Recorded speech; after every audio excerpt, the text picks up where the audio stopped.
The second aspect is, of course, making sure that everything you do is legal. Now, in New York and in America generally, unlike, as I understand it, China, we have a title registry system so that title to all real estate is recorded in a central registry. So that when you buy title in America, and in New York, of course, you can search that registry and find out not only who owns it, but you can search all various rights that other people may have in that property. What rights? Well, rights to an easement, ingress and egress across the property to serve other properties, for trucks to go across, for example, to serve a neighboring property. Rights that a lender may have, a mortgagee might have into the property. Rights that a tenant might have into the property. Rights that the municipality may have to come in and fix utility lines. So all of those rights are searched by the lawyer and explained to the client, and the extent to which they may affect the property. We have very complicated zoning rights in New York. The mere fact that you own a building doesn't mean you can build anything you want with that building.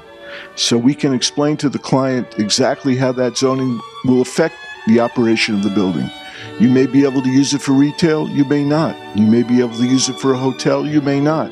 You may be able to use it for residential, you may not. You may be able to build it for a certain height, you may not. You may be able to use it for a certain density, you may not.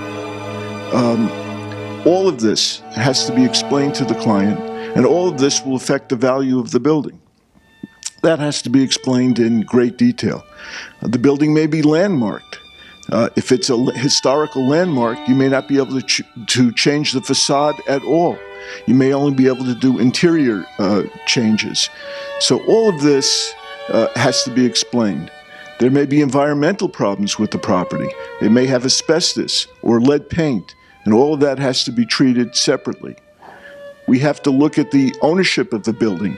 Not only do we need to know who the corporate owner is, but we need to know that the people that you're dealing with are authorized to act on behalf of the corporate entity that owns the property, so that you're not defrauded, so that someone has the actual authority to act on behalf of the owner of the property. All of that is the, in effect, legal aspect of what we do as lawyers. The third thing that we do as lawyers, and this is less legal and more just simply experience because we see so many transactions, is we know the market.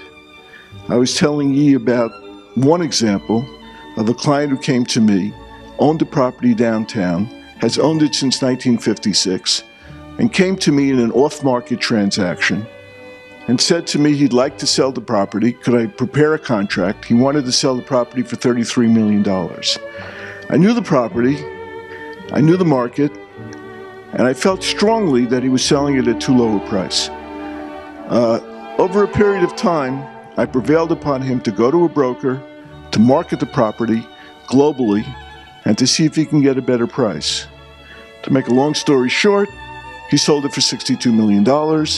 He made a considerable profit over what he thought he was selling the property for.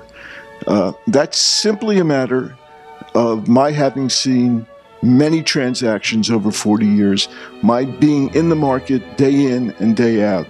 The kind of experience that you can only have if you're here on the ground every day. Something you can't know coming from, certainly from out of town, certainly from another country.